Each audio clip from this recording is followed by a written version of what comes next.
Hello, my name is Snuff, and in this video I will be talking about a game that I'm really excited about. I think you guys know that already just because I have been talking about this game for quite a lot. That game is Splatoon.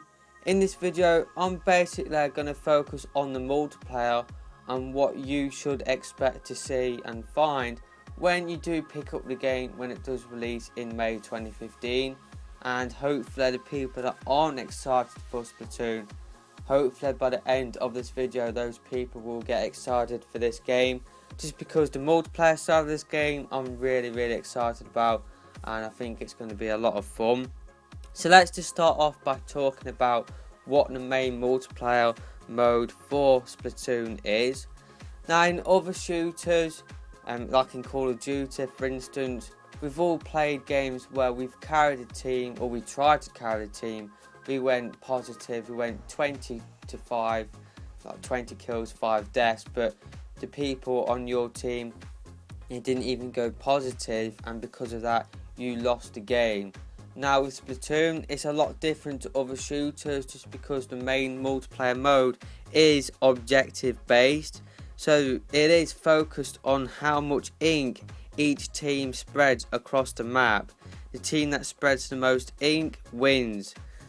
So basically everybody on your team can contribute to the win pretty much, and that's what's got me excited. It is accessible for everybody. You could just be playing the game for the first time and you can still do your bit for the team. It's definitely something which we haven't seen in other shooters before, this game mode. I'm really excited about it, and although it isn't really focused on kills, you can still go for kills, but bear in mind you won't do your bit for the team. If you're just going around just focus on getting kills, then you probably will lose the game for your team just because you're not spreading as much ink as what you can do. So individually you earn money for the amount of ink you spread. The more ink you spread, the more money you earn, and this money can be spent on clothes and equipment. So I'm going to get into clothes and equipment. Those two things are really important for the multiplayer side of Splatoon, but yeah, they are focusing with this main game mode. Basically it is an objective game mode. It isn't about the kills, it's about spreading as much ink as what you can do pretty much, and that's, I'm really excited about it just because it is different to other shooters. It's fresh, it's unique, and it looks a lot of fun as well, and I can't wait to dip into that game mode when I do get Splatoon, when it does come out.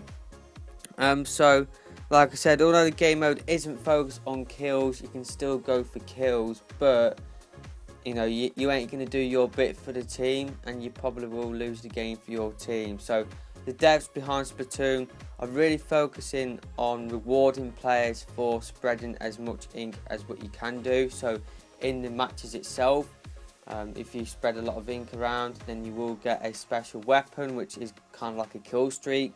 We'll get into special weapons later on within this video, but also if you spread a lot of ink, then you will earn a lot of money for you to spend on clothing and equipment.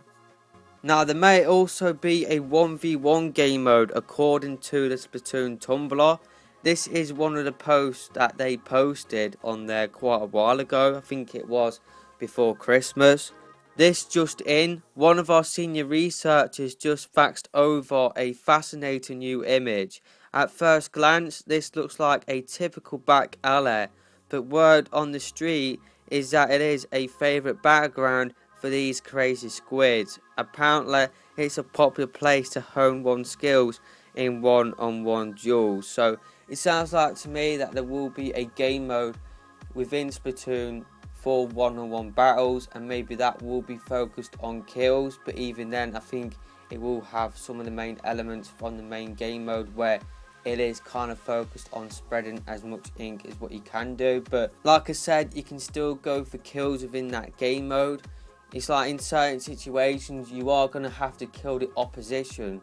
So like if you go into one part of the map and there's two people on the opposite team spreading ink, all over your ink, and you're going to have to kill those 2 people and make sure that you spread over the ink that they covered over to make sure that your team wins. So definitely killing people is a part of the main multiplayer mode, but it isn't the main focus. The main focus is objective based, and it is about spreading as much ink as possible. So this isn't like other shooters, it isn't like Call of Duty where you go for kills.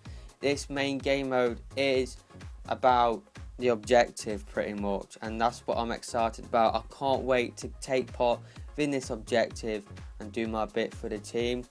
We still don't know about all of the other game modes, if there is going to be any within Splatoon. We might get a Nintendo Direct over the next couple of months focused on Splatoon, and hopefully we'll get more information about some of the other game modes within Splatoon. I hope there is other game modes within the game, but even if there isn't, I could just see myself having a lot of fun on the 1 versus 1 duels. The 1v1 you can see in the plaza, it is in the right of the plaza. At first I thought it said 7 versus 7, but it isn't. I think it is just 1 versus 1. So that game mode hasn't been revealed in fully yet. It's only been revealed on Tumblr, so we probably will get another good look at 1 versus 1 in a Nintendo Direct. But 1 versus 1 and the main multiplayer game mode itself are the only 2 game modes that we know about so far, but I'm really excited about those 2 game modes, and I can't wait to take part in those game modes and, you know, just have a lot of fun. So customizing your inkling with clothing and weapons is a massive part of the multiplayer. Although you can buy clothes for how they look, they actually have attributes that help you in battle. For example, a t-shirt looks like it has an ability that protects inklings against the ink grenade, and some boots look like they have a perk that makes you go faster when you are a squid swimming in the ink. Each piece of gear comes with 1 perk, but can gain new ones the more it is used. Each item also contains 1 top class perk waiting to be unlocked.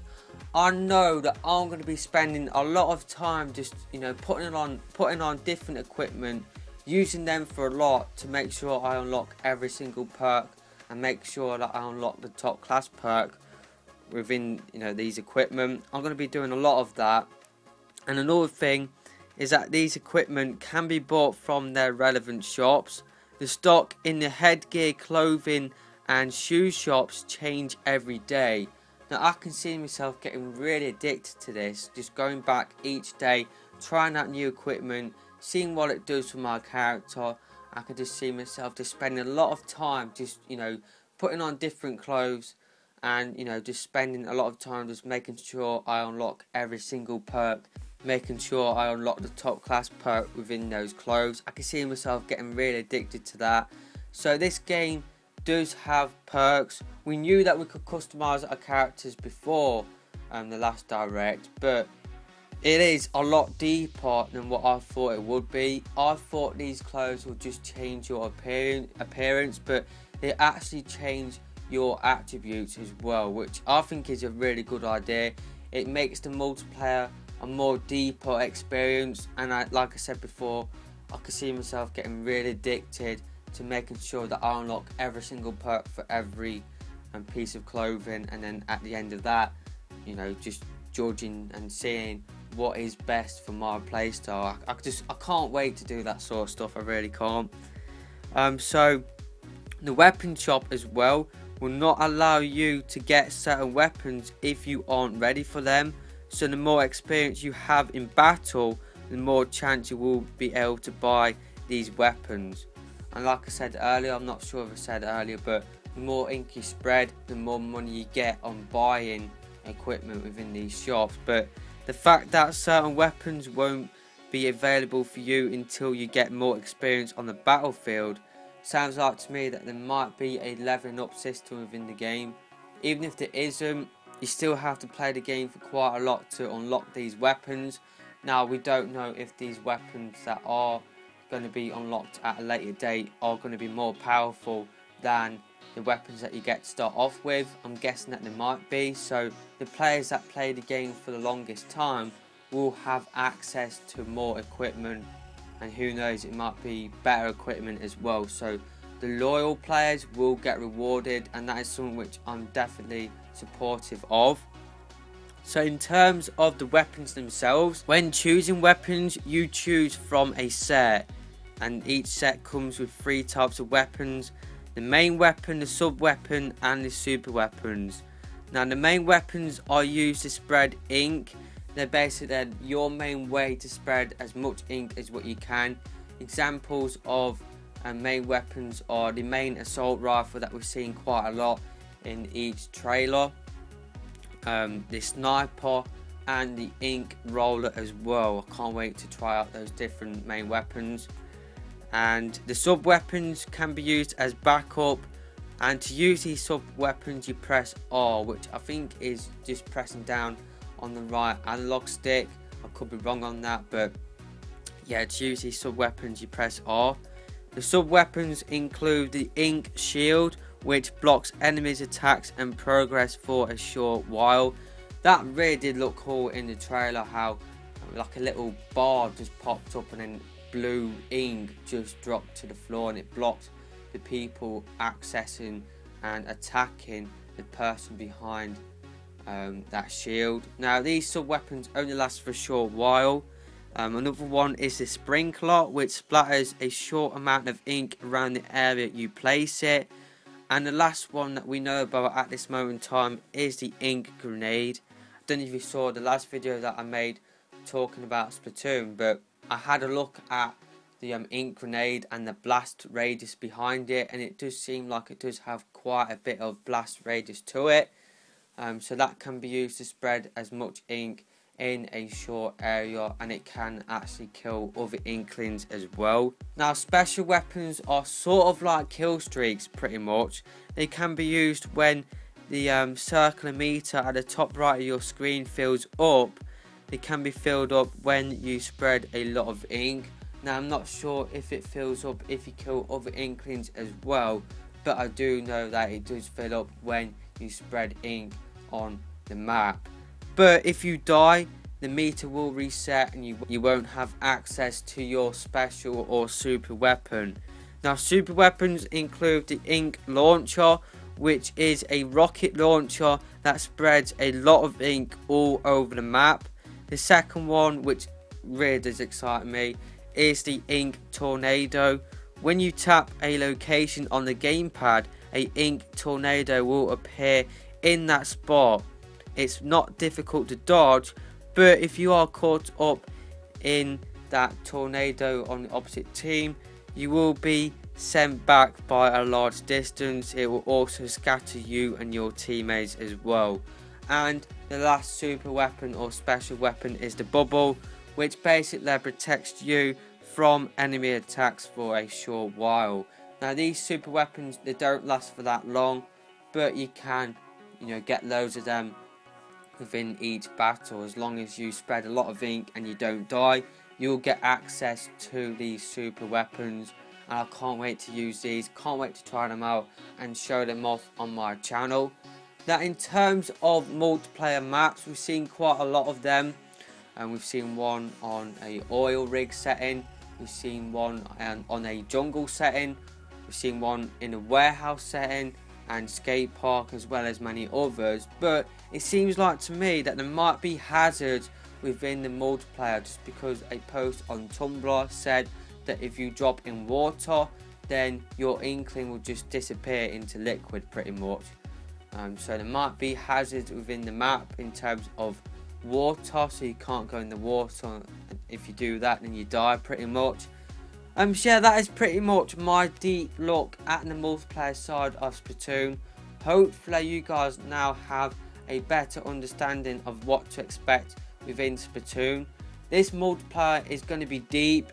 Now the main multiplayer mode that we know so far is going to be objective based. There might be some kill based game modes in the main game as well, but at this moment in time the main game mode is objective based.